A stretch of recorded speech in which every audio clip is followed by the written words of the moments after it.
민주당이 한덕수 대통령 권한대행을 향해 내란 김건희 여사 특검법 공포와 상설특검 추천 의뢰를 내일까지 하라고 압박했습니다. 그렇지 않으면 책임을 묻겠다는 의미심장한 말도 덧붙였습니다. 즉시 공포해야 합니다. 24일까지 상설특검 후보의 추천 의뢰 그리고 특검 공포가 이루어지지 않는다면 그 즉시 책임을 묻겠습니다. 박찬대 민주당 원내대표는 탄핵을 의미하는 거냐는 취지진 질문에 그렇다고 답했습니다. 당초 총리실은 특검법 공포에 대해 31일까지 검토하겠다고 밝혔지만 민주당은 특검의 빠른 발족이 필요하다며 당장 내일 국무회의에서 처리하라고 앞당긴 겁니다. 민주당은 여야정 국정안정협의체를 당대표급이 아니라 원내대표급으로 낮춰 운영하자는 국민의힘 제안을 받을 뜻이 없음도 분명히 했습니다. 국민의힘이 단순 실무 여야정 협의로 협의체 기능을 한정해 국민의 명령을 훼손하고 있다고 직격했습니다. 최종 목표가 윤석열 옹호에 있지 않습니까?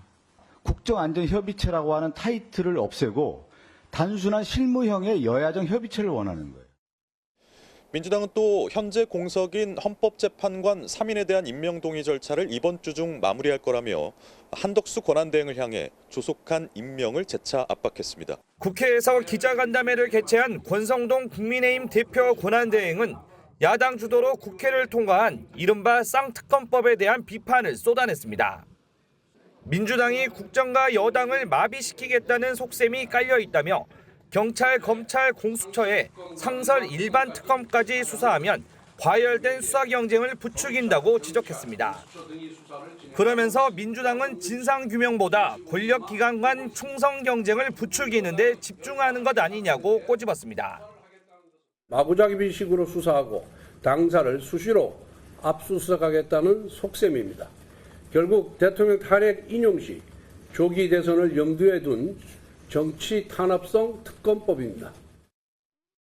민주당이 한덕수 대통령 권한대행을 향해 탄핵을 시사하며 쌍특검법 공포를 압박하는 데 대해서는 사실상 국정초토화도 불사하겠다는 뜻이라고 강하게 비판했습니다. 그러면서 거부권 행사를 비판하려면 법안의 위헌 요소부터 제거하는 것이 우선이라고 말했습니다. 민주당이 국정안정에 조금이라도 진심이라면 권한대행을 향한 아전인수석 겁박을 당장 중단해야 합니다. 국정 안정을 위한 여야정 협의체 관련해서는 참여 주체를 당대표냐 원내대표냐 싸울 일이 아니라며 박찬대 민주당 원내대표에게 당장 만나서 논의하자고 제안했습니다. 앞서 보신 것처럼 여야가 대치하면서 전국이 또다시 싸늘하게 얼어붙고 있습니다. 국회 출입하는 최돈희 기자와 자세히 짚어보겠습니다. 어서 오십시오. 일단 저희가 앞서 리포트에서도 전해드렸는데 민주당이 한덕수 대행을 향해서 공세 수위 굉장히 높이고 있는 것 같습니다. 네, 그렇습니다. 보신 것처럼 내란과 김건희 여사 이 쌍특검을 처리하라고 한덕수 권한대행을 압박하고 있는데요. 이번엔 아예 날짜를 못 박았고 하지 않을 경우 책임을 묻겠다. 즉 다시 또 탄핵 카드를 꺼내들었습니다. 네, 그런데 지금 민주당이 최근까지는 한덕수 대행은 탄핵하지 않겠다 이렇게 이야기하지 않았습니까? 네, 그렇습니다. 민주당은 한덕수 권한대행에 대해선 탄핵 절차를 밟지 않겠다는 입장이었습니다.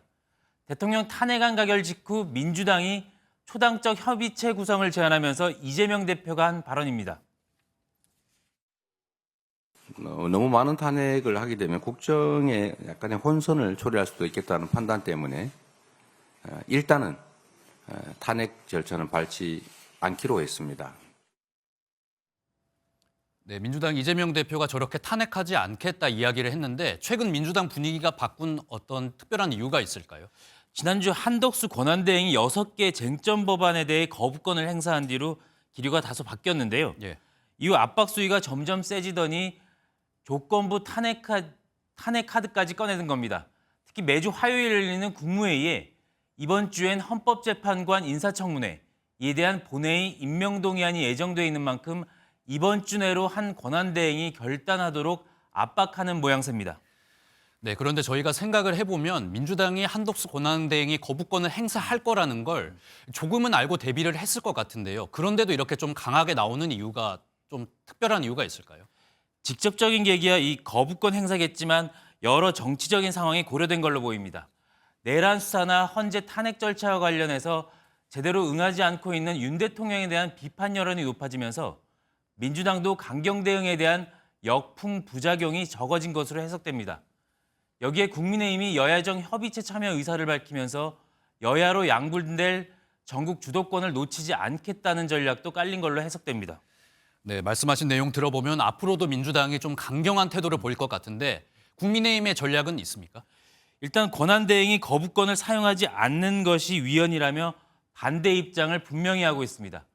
그러면서 민주당의 특검법은 사실상 민주당이 특검 후보를 추천하도록 돼 있는 만큼 특검 폭거라고 맞서고 있습니다. 야당이 추천한 특별검사가 정부 여당의 15개 사건에 대해 수사를 하겠다는 것은 특검 폭거입니다. 명태균과 강혜경의 일방적 주장들에 근거해 국민의힘 인사들을 마구잡이식으로 수사하고 여기에 헌법재판관 임명에 대해서도 헌법소송으로 맞서겠다고 예고하고 있습니다.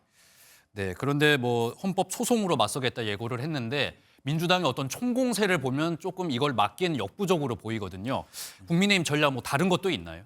아무래도 여소야대 구도에 탄핵 전국까지 맞은 여당으로선 마땅한 전략이 없어 보입니다. 때문에 두 특검법과 헌법재판관 임명 모두 한덕수 권한대행 선택에 달려있는 상황입니다. 반대로 민주당이 한 권한대행에 대해 더 몰아붙이는 이유도 여기에 있습니다. 네, 자 그러면 만약에 한덕수 권한대행에 대한 탄핵안이 국회에 올라온다면 그 이후의 상황은 어떻게 진행이 되는 겁니까? 아무래도 이를 두고도 논란이 예상되는데요. 사실 대통령 권한대행 탄핵안 처리 기준에 대한 헌법 규정이나 전례가 없습니다. 대통령으로 볼 거냐 아니면 대통령직을 수행하는 국무위원으로 볼 거냐에 따라 달라집니다. 대통령 탄핵안은 제적의원 3분의 2 이상의 찬성이 필요하지만 국무위원은 2분의 1만 찬성해도 가결됩니다. 앞의 경우 야당 의원만으로도 통과가 어려운 상황인데요. 때문에 국민의힘은 대통령과 마찬가지로 제적의원 3분의 2 이상의 찬성이 필요하다고 거듭 밝히면서 내부적으로는 당내 결속을 다지는 한편 야권의 공세에 대한 비판 여론전에 나설 것으로 보입니다. 국민의힘이 오늘 개최하는 헌법재판관 임명권 관련 토론에도 이와 무관치 않아 보입니다.